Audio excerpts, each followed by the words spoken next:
இனிய காலை வணக்கம். மகரிஷியின் தினம் ஒரு யோகா. இன்று செய்து காமிக்க இருக்கிற ஆசனம் ஏக பாரிய ஆசனம். ஏக பாரிய ஆசனம் 2 சுற்றுகளாக செய்து காமிக்க இருக்கிறோம். முதல் சுற்றில் ஒரு 15 அல்லது ஒரு 20 எண்ணிக்கை செய்து முடித்துவிட்டு 2வது சுற்றுக்கு செல்ல இருக்கிறோம். 2வது சுற்று செல்வதற்கு முன்னால் இடைவெளியில் ஆசிரியர் அவர்கள் வர்ணனையில் பழங்கள் பற்றிய பலன்களை பார்த்து தெரிந்து கொள்ள இருக்கிறோம். இப்பொழுது உடலிழக்க பயிற்சிகளை செய்து முடித்துவிட்டு ஆசன நிலைக்கு செல்ல இருக்கிறோம்.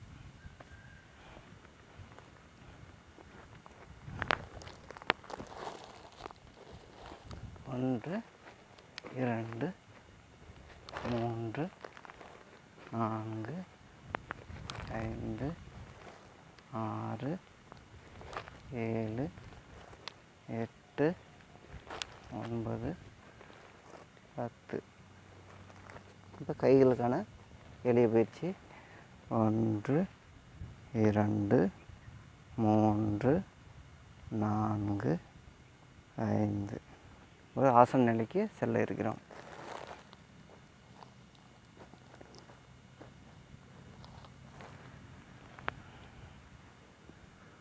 எண்ணிக்கை 1, 2, 3, 4, 5, 6, 7, 8, 9, 10, 11, 12, 13, 14, 15, 16, 17, 18, 19, 20. நன்றி ஆர்ஜி. ஓய்வு. ஆசனத்தை மெதுவாக கழித்துவிட்டு 2 கைகளிலும் சின்முத்திரை வைத்துக்கொண்டு ஆழ்ந்த மூச்சு.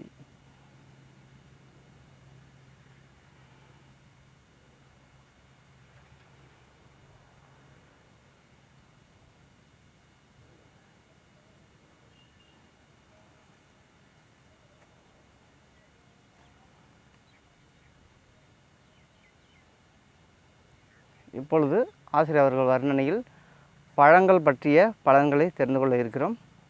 தெரிந்து கொண்ட பிறகு 2வது சுற்றுக்கு செல்ல இருக்கிறோம்.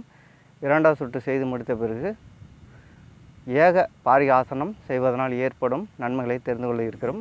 இப்பொழுது ஆசிரியர் அவர்கள் வர்ணனையில் பழங்கள் பற்றிய பலன்களை தெரிந்து கொள்ள இருக்கிறோம். நன்றி ஆர்ஜி அவர்களே. நிறைய ஆசனங்கள் நிறைய விஷயங்களை சொல்லிகிட்டே இருக்கோம். நம்ம பகுதியில் இப்படி ஒரு விஷயங்களை எளிமையாக கொண்டு போய் சேர்க்குறோம். ஒவ்வொரு நாளும் ஒவ்வொரு விஷயத்தை சொல்லும்போது இன்றைக்கி பழத்தின் பழங்கள் என்ன பழம், அதோட பழத்தோட பலன் எந்த பழமோ அதோட பழத்தோட பலனை கேட்குறோம். இன்றைக்கி அந்த வகையில் நிறைய இதெல்லாம் சொன்னாலும் மீண்டும் ஒரு முறை உங்களுக்காக சாத்துக்குடியை பற்றி சொல்லிவிடுவோம். வெயில் காலமாக இருக்குது அப்படின்னு சொன்னதுனால வெயில் காலத்துக்குள்ள பழத்தை அனைத்தையும் சொல்லிக்கிட்டே இருக்கோம். இன்றைக்கி சாத்துக்குடியை பற்றியான பழங்களை பற்றி அதை உங்களுக்காக தெளிவாக இது பண்ணிடுறோம். சாத்துக்குடியை பற்றியான விஷயங்களை தெளிவாக உங்களுக்கு கொண்டு போய் சேர்க்கறதுல மிக்க மகிழ்ச்சி அடைகிறோம். இந்த சாத்துக்குடி பழம் என்னென்ன செய்யுது, இந்த சாத்துக்குடி பழம் என்னென்னலாம் செய்யுது அப்படிங்கிறத கவனமாக இப்போ மறுபடியும் கேளுங்க. சாத்துக்குடி மிக உயர்ந்த போஷாக்களை கொடுத்து உடலுக்கு தேவையான சக்தி அளிக்கிறது. சுறுசுறுப்பை தாண்டி எதிர்ப்பு சக்தியை அதிகரித்து வாந்தி எடுத்தல் மற்றும் இரத்தம் அசுத்தமான நிலையை குணப்படுத்த உதவுகிறது. காய்ச்சல் இருக்கும்போது சாப்பிடலாமா? கண்டிப்பாக சாப்பிடலாம். காய்ச்சல் குறையும். இதை பிள்ளைகளுக்கு விரும்பி சாப்பிடுவார்கள். அதனால் அவங்களுக்கு நிறைய கொடுங்க. நிறைய விஷயங்களை செய்யக்கூடிய இந்த விஷயங்களை இந்த சாத்துக்குடியை பற்றி நிறைய சொல்லிகிட்டே போகலாம். ஒவ்வொரு விஷயமும் உங்களுக்கு நாங்கள் ஏன் கொடுக்குறோம் அப்படின்னா, இந்த சாத்துக்குடினா இப்போ வெயில் காலத்தில் நிறைய பார்த்திங்கன்னா சாத்துக்குடி நிறைய கிடைக்கும். அதை ஜூஸ் போட்டு குடிக்கிறது. வெயில் காலத்துக்கு வீட்டில் வாங்கிட்டு வந்து நீங்களே ஜூஸ் போட்டு குடிக்கலாம். அதை பண்ணுங்கள். பயணத்தின் போது இதை எடுத்து செல்லலாம்.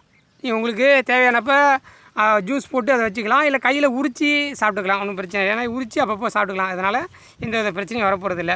நீங்கள் வேறு பொருட்களை வாங்கி சாப்பிட்றதுக்கு இது மிகவும் சிறந்தது. அப்புறம் இந்த பழம் பார்த்திங்கன்னா நீங்கள் பையில் நிறைய கட்டி அள்ளிட்டு போகலாம் பயணத்தின் போது. ஒன்றும் நசுங்கினாலும் பரவாயில்ல, சாராக புளிஞ்சு சாப்பிட்றலாம். அதனால் மிகவும் சிறந்த விஷயந்தான். காலை உணவாக இரவு உணவாகவும் இதை எடுத்து சாப்பிடலாம். காலை மாலையும் இரவு உணவாக எடுத்து சாப்பிட்றதுல மிகவும் சிறந்த விஷயங்களை செய்யக்கூடியது. பழச்சாறாவும் ஏற்ற பழம் தான் இருக்கிறதுனால வைட்டமின்களும் தாது உப்புகளும் நிறைந்தது. இந்த இதில் பழச்சாறாக கொண்டதில் வைட்டமினில் தாது உப்பும் வைட்டமின்களும் நிறைந்தது. அமிலம் பூத்துனாலும் அதன் குணம் காரம் அக்லைனுங்கிற ஒரு இது பொருள் அதில் இருக்கிறதுனால வைட்டமின் சி நிறைந்திருப்பதால் நோய் எதிர்ப்பு சக்தியை உடலுக்கு கிடைக்கும். நோய் எதிர்ப்பு சக்தி உடலுக்கு கிடைக்கும். ஒரே ஒரு விஷயம் தாங்க, எது சொன்னாலும் மனநிலையில் காதில் கேட்டு புரிஞ்சுக்கிட்டு செஞ்சால் மட்டும்தான் இது மிகவும் சிறந்த விஷயங்களை செய்யும். சரிங்களா? இதில் எந்த வித மாற்றமும் கிடையாது. இன்னொரு முறை உங்களுக்காக இந்த சாத்துக்குடியை பற்றி அழகாக அருமையாக சொல்லி இந்த பகுதியை சொல்லி கொடுக்குறோம். உங்களுக்கு காதில் வாங்குங்க, சிறப்பான விஷயங்களை செய்யும். இந்த வெயில் காலத்தில் குளிர்ச்சி ஏற்படுத்தக்கூடிய விஷயங்கள் இருக்கும். ஐஸ் கட்டி போடாமல் சாப்பிடுங்க, அதான் நல்லது. இந்த சாத்துக்குடியை பற்றி மீண்டும் ஒரு முறை உங்களுக்காக சிறப்பாக சொல்லிவிடுவோம் அப்படின்ட்டு. சாத்துக்குடி மிக உயர்ந்த போஷாக்குகளை கொடுத்து உடலுக்கு தேவையான சக்தி அளிக்கிறது. அதனால தான் வெயில் காலத்துக்கு சிறந்த பழம்னு சொல்கிறோம். நல்லா போஷாக்கு தேவைப்படும். சுறுசுறுப்பை தாண்டி எதிர்ப்பு சக்தி அதிகப்படுத்தக்கூடிய விஷயங்களை செய்யுது. வாந்தி எடுத்தால் மட்டும் ரத்தத்தை சுத்தம் பண்ணும். வாந்தி எடுக்கிறோம் அப்படின்னா இதை சாப்பிட்டோன்னா வாந்தி வராது. ரத்தம் அசுத்தமானாலும் உடம்பை சுத்தம் செய்யக்கூடிய விஷயங்களை செய்யுது. இப்போ எனக்கு பஸ்ஸில் போகிறேன், வாந்தி எடுக்கிறேன் அப்படின்னா இந்த பழத்தை ஜூஸை புளிஞ்சு வச்சிங்க, அதை முகந்தாலே அந்த வாசனை முகந்தாலே உங்களுக்கு வாந்தி வராது. காய்ச்சல் இருக்கும்போது இதை சாப்பிடுங்க, நல்லது. சாப்பிடலாமான்னு கேட்காதீங்க, கண்டிப்பாக சாப்பிடுங்க. காய்ச்சல் இருக்கும்போது இந்த சாத்துக்குடியை சாப்பிடுங்க. காய்ச்சல் குறையுமே தவிர ஃபஸ்ட்டு சாப்பிடும்போது கொஞ்சம் அதிகமாகிற மாதிரி தெரியும். ஆனால் அதிகப்படுத்தி குறைச்சி சுத்தமாக ஒன்றும் இல்லாமல் பண்ணி விட்ருவோம். அதான் நீங்கள் கவனிச்சிங்க. இதை பிள்ளைகள்லாம் விரும்பி சாப்பிடுவாங்க. கொஞ்சம் கொஞ்சம் கொடுக்கும்போது அந்த மேலே உள்ள சாறு அதிகமாக படாத அளவுக்கு நல்லா கழுவிட்டு அதோட இதெல்லாம் சாரெல்லாம் உரிச்சிட்டு அதுக்கப்புறம் ஜூஸ் போடுங்க. ஏன்னா அந்த சாறு மேலே உள்ள அந்த காரத்தன்மை கீழே இருந்துச்சுன்னா சாப்பிட்றதுக்கு பசங்க இது பண்ணுவாங்க. பசங்களுக்கு போடும்போது அந்த தோலை எடுத்துகிட்டு போடுங்க, அதான் நல்லது. பெரியவங்களாம் போட்டு அந்த சாரோட குடிக்கிறனால ஒன்றும் தப்பில்லை, உடம்புக்கு மிகவும் சத்தான விஷயங்கள் தான் கிடைக்கும். பயணத்தின் போது அதை எடுத்துகிட்டு போங்க. அங்கங்கே எடுத்துகிட்டு போகிறீங்க அப்படின்னா, பஸ்ஸில் போகிறீங்கன்னா இந்த பழத்தை பயன்படுத்துங்க. இரவு உணவாக பகல் உணவாக எடுத்துங்க, ஒன்றும் பிரச்சனை இல்லை. எப்போ வேணாலும் சாப்பிடுங்க. இந்த சாத்துக்குடி ஜூஸை எப்போ வேணாலும் சாப்பிடுங்க. உடலுக்கு மிகவும் சிறந்த விஷயங்களை செய்யக்கூடிய இந்த சாத்துக்குடியை எடுத்து நிறைய சாப்பிடுங்க. உடலுக்கு மிகவும் சிறந்த விஷயங்களை பண்ணும். இது பழச்சாராகவும் உடம்புக்கு ஏற்றுறது. அப்புறம் வைட்டமின் சி இருக்குது. இதில் தாது உப்புகள் நிறைய அதிகமாக இருக்குது. அதில் காரத்தன்மை, இல்லை அக்லைனுங்கிற ஒரு பொருள் இருக்கிறதுனால வைட்டமின் சி நிறைந்திருப்பதால் நோய் எதிர்ப்பு சக்தியை அதிகரிக்கக்கூடிய விஷயங்களை செய்யுது. நோய் எதிர்ப்பு சக்தியை அதிகரிக்கக்கூடிய விஷயங்களை செய்யுது. சரி, இன்றைக்கி இந்த பழத்தின் பழங்களை சாத்துக்குடியில் சொல்லிட்டோம். சாத்துக்குடிக்கான விஷயங்களை சிறப்பாக அதை சொல்லி முடிச்சிட்டோம். இப்போ என்ன விஷயம் அப்படின்னா, அடுத்து நம்மளோட யோகா யூடியூப்பில் நிறைய யூடியூப்லாம் இருக்குது, யாரும் குறை சொல்ல முடியாது. 10 வருஷமாக இருக்கும். அதில் கலைஞர் டிவியில் கூட ஒரு யூடியூப் சேனல் இருக்கும். ஒரு 7-8 வருஷமாக போட்டிருக்காங்க. அது 50 வியூ, ஒரு 100 வியூஸு, 150 வியூஸு, 75 வியூஸு அந்த மாதிரிலாம் இருக்குது அந்த இதுலேயும். ஏன் நம்ம இது நிறைய போகுது அப்படின்னா, நம்ம இயற்கையாகவும் எந்தவித செயற்கை நுட்பங்களும் பயன்படுத்தாமல் இயற்கையாக நம்மளால் என்ன பண்ண முடியும் அத்தனை விஷயங்களும் சேர்த்து பயன்படுத்துகிறோம். நம்மளுக்கு குறைஞ்சபட்சம் ஒரு 400 வியூஸ்லேருந்து குறைஞ்சபட்சம் இப்போது என்ன விஷயம்னா குறைஞ்சிச்சு. நம்மளுக்கு 100 வியூஸ் எதுவுமே குறையல. இந்த ஒரு மாதமாக தான் வியூஸ் ரொம்ப கம்மியாக இருக்குது. காரணம் ஸ்கிப் பண்ணுறாங்களா, யூடியூப்பில் ஸ்கிப் பண்ணுறாங்களா, நம்ம சேனல் சரியில்லையா அப்படிங்கிறலாம் தோணும். ஆனால் நாங்கள் என்ன தான் யார் கஷ்டப்படுத்தினாலும் நாங்கள் விட போகிறதில்ல அப்படிங்கிற மனநிலை தான். இருக்கதை நம்ம சொல்ல வேண்டியதை சொல்லிக்கிட்டே இருப்போம். அவங்களுக்கு விருப்பப்பட்டால் பார்க்கட்டும், விருப்பப்படலாம் பரவாயில்ல, ஒன்றும் பிரச்சனை இல்லை அப்படின்னு நினைக்கிறோம். அதனால தான் நாங்கள் என்ன செய்யணும்னு நினைக்கிறோமோ தெளிவாக அதை கொடுத்துக்கிட்டே இருக்கோம். நிறைய நண்பர்கள் எங்களை பாராட்டிட்டு தான் இருக்காங்க. பரவாயில்லைங்க, தினமும் கொடுக்குறீங்க, மிகப்பெரிய விஷயம், அதை தொடருங்க அப்படின்னு சொல்கிறாங்க. அதெல்லாம் தொடர்ந்து இருக்கோம். அது இல்லாமல் நம்மளோட ஜேகேவோட ஆசை, கோதண்டராமனோட ஆசையோட அவரோட ஆசை என்ன சொன்னால், ஒரு வருஷம் கண்டிப்பாக அதை யூடியூப்பில் போட்டே ஆகணும். அது என்ன நடந்தாலும் சரி தான், நீங்கள் போட்டு தான் ஆகணும், அது எனக்காக பண்ணுங்க அப்படின்னு சொன்னதுனால தான் இதை இவ்வளோ தூரம் அந்த சிரமங்கள்லாம் பார்க்காம, இரவு பகல் பார்க்காம உங்களுக்காக வீடியோ எடுத்து அதை அப்லோட் பண்ணுறோம். நீங்கள் மட்டும் பார்க்காம மற்றவங்களுக்கும் சொல்லுங்கள். இந்த மகதிஷ்டி தினமுறையாக காலை 5:30 மணிக்கு வெளில வருது, அதை நீங்கள் எல்லாம் பாருங்கள். நல்ல செய்திகளை சொல்கிறாங்க.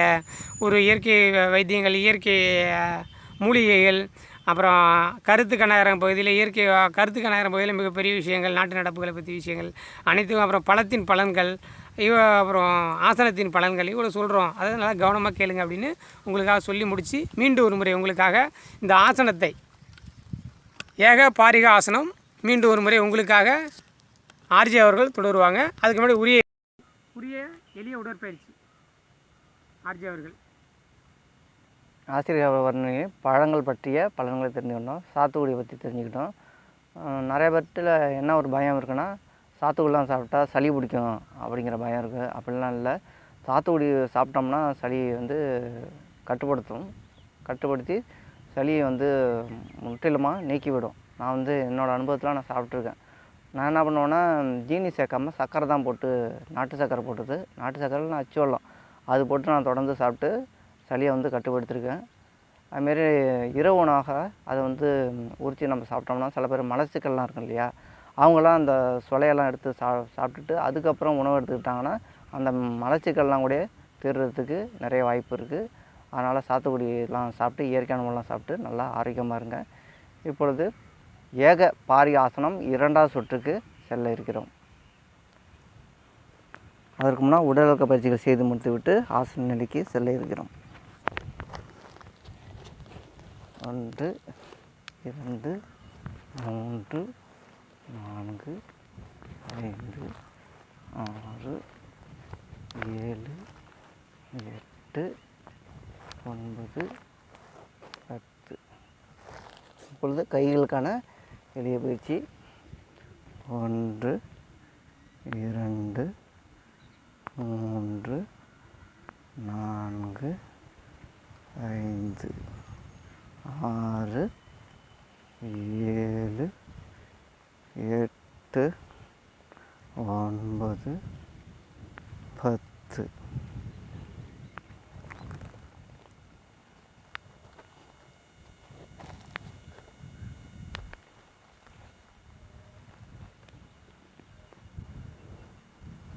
எண்ணிக்கை 1 2 3 4 5 6 7 8 9 10 11 12 13 14 15 16 17 18 19 20. நன்றி ஆர்ஜி அவர்களே. கண்களை மூடி மூச்சு தியானம். ஆசனத்தை மெதுவாக கலைத்து விட்டு 2 கையிலும் சின்முத்திரை வைத்துக்கொண்டு ஆழ்ந்த மூச்சு.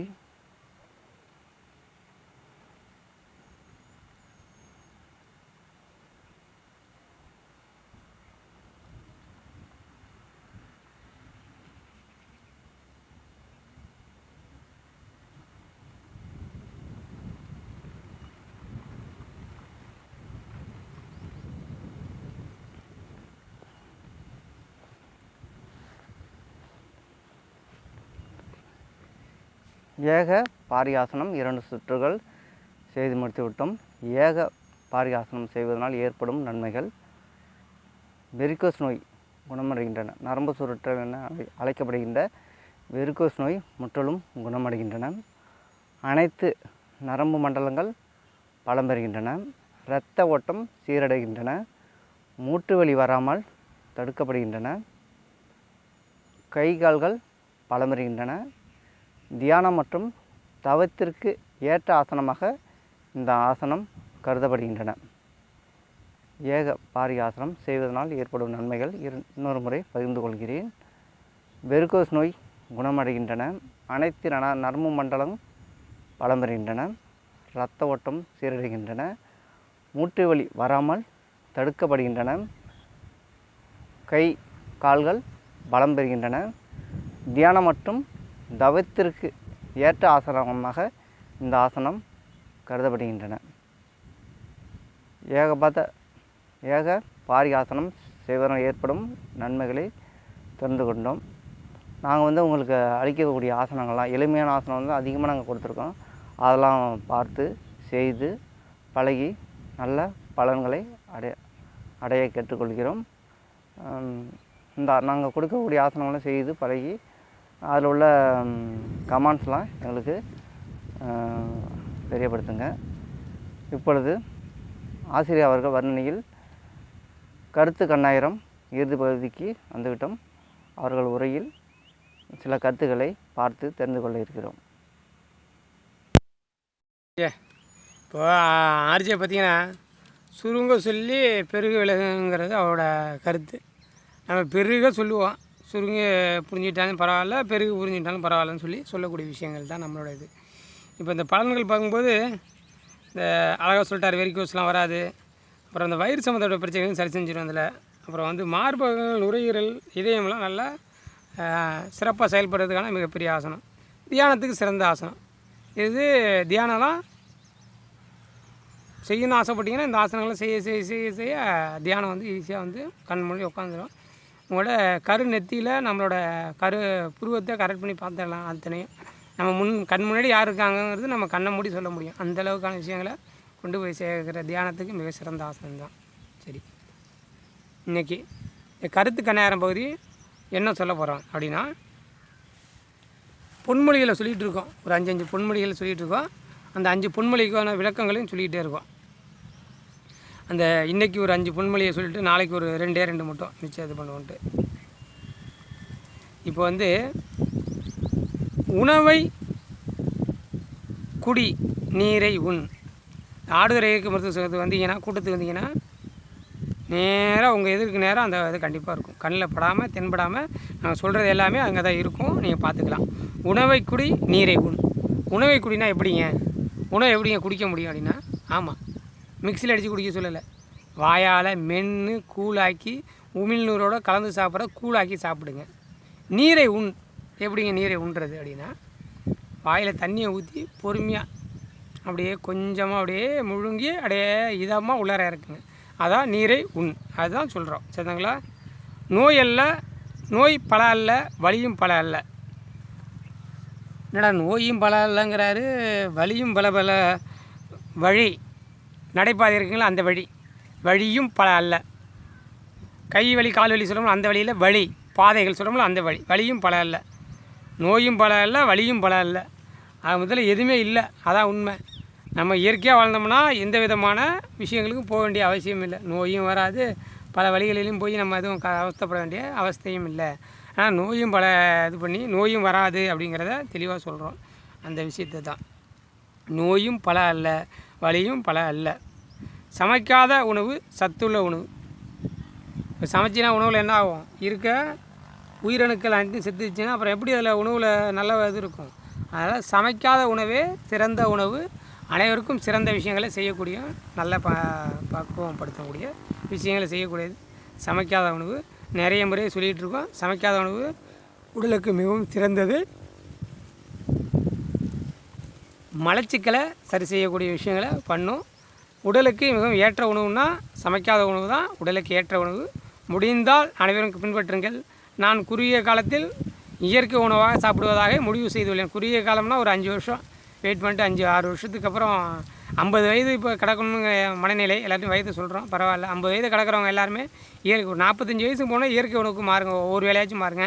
அப்புறம் 47 போனால் ஒரு 2 வேலைக்கு ஆங்க. 50 நெருங்கிட்டீங்களா, 2 வேலையும் 3 வேலையும் இயற்கை உணவாக எடுத்துங்க. 10 வேணாலும் சாப்பிடுங்க, இயற்கை உணவாக சாப்பிடுங்க. 10 வேலை வேணாலும் சாப்பிடுங்க. சொல்கிற காலங்க 10 வேலை, 1 மணி நேரத்துக்கு கொஞ்சம் கொஞ்சம் உணவாக எடுத்துங்க. ஆனால் இயற்கை உணவாக எடுத்துங்க. அதான் உடம்புக்கு நல்லது, மிகவும் சிறந்தது. சமைக்காத உணவே மிகப்பெரிய விஷயங்களை செய்யும். பசியோடு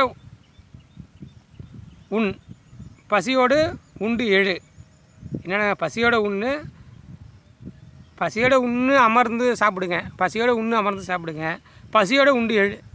பசியோடு என்னங்க, பசியோடு உண்டு எழுத சொல்கிறீங்க? ஆமாம், அரை வயிறு மட்டும் சாப்பிடுங்க அப்படின்னு சொல்கிறோம். சாப்பாடை அரை வயிறு மட்டும் சாப்பிடுங்க.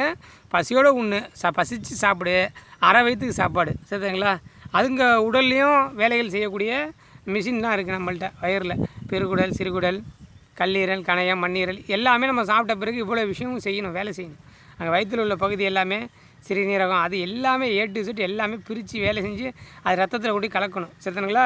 அவ்வளோ விஷயத்த ரத்தமாக கொடுத்தா மட்டும்தான் அவ்வளோ சத்தியம் நம்ம உடலுக்கு சத்தாக மாற்றுது. இந்த ரத்தமாக்குறது தான் நம்மள்கிட்ட இருக்குது. அதில் உள்ள நீர் சத்து, காய் சத்து, எல்லா சத்தையுமே எடுத்து, ஒவ்வொரு சத்தும் நிறைய இருக்குது. சத்துக்களை அதை உறிஞ்சி எடுத்து அதை கொண்டு போய் ரத்தத்தோடு சேர்த்தா மட்டும்தான் உடலுக்கு மிகப்பெரிய விஷயங்களை செய்யக்கூடிய. சரிங்களா? அதனால் பசியோட அமர்ந்து உண். பசியோடு சாப்பிடு, ஆனால் அமர்ந்து சாப்பிடு. பசியோடு உண்டு எழு. பசியோடு, அதாவது அரை வயசோடு எழுந்துச்சுன்னு சொல்கிறோம். பதப்படுத்திய உணவே பயனற்ற உணவு. இப்போ என்ன தான் இருக்குது அப்படின்னாலும், இப்போ இயற்கை உணவாக ஒரு காய வச்சு சாப்பிட்டீங்கனாலும் பதப்படுத்தும் போது அதோட இதெல்லாம் கொஞ்சம் குறைய தான் செய்யுது. அப்போ வெவிச்சு அதை பதப்படுத்தி வத்தல், வடவம் இதெல்லாம் சாப்பிட்றதுக்கு இனிமையாக இருக்கும். 2 சாதத்தை கூட சாப்பிடலாம். ஆனால் அந்த வடவை தெரிஞ்சதுக்கு சத்து இருக்கா? ஒன்றும் இருக்காது. சாப்பிட்றதுக்கு முறன்னு இருக்கும், சாப்பிட்றலாம். அப்பளம் இருக்குது, முறன்னு சாப்பிட்றலாம். அதில் என்ன சத்து இருக்குது? ஒன்றும் இல்லை. உடலுக்கு இன்னும் 2 சாப்பாடை கூடப்படுத்துக்காக அந்த காலத்தில் பயன்படுத்தப்பட்ட வழிமுறைகள் தான், சாப்பாடு உணவு வழிமுறைகள் தான் அந்த அப்பளங்கள்லாம். சரி, ரைட், ஓகே. ஒரு முறையை மட்டும் சொல்லி விட்ருவோம் என்ன இருக்குது அப்படிங்கிறத. உணவை குடி, நீரை உண், நோய் பல அல்ல, வலியும் பல அல்ல, சமைக்காத உணவே சத்து உள்ள உணவு, பசியோட உண், அமர்ந்து உண், பசியோட உண்டு எழு, அரை வயிற்றோடு சாப்பிட்டு எழுந்திருச்சிரு. அதான் விஷயம். பதப்படுத்திய உணவு பயனற்ற உணவு.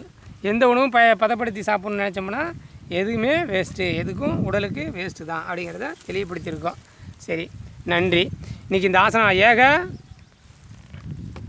ஏக பாரிக ஆசனம் வந்து மிகவும் சிறந்த விஷயங்களை சொல்லியிருக்காரு, சிறப்பாக செஞ்சு காட்டியிருக்காரு. சரிங்களா? ஏக பாரிக ஆசனம் சிறப்பாக செஞ்சு காட்டியிருக்காரு ஆர்ஜே அவர்கள். இந்த ஆர்ஜே ஒவ்வொரு ஆசனம் ஆர்ஜே செய்யும்போது மிகவும் சிறந்த ஆசனங்களை சிறப்பாக கொடுத்துட்ருக்காரு.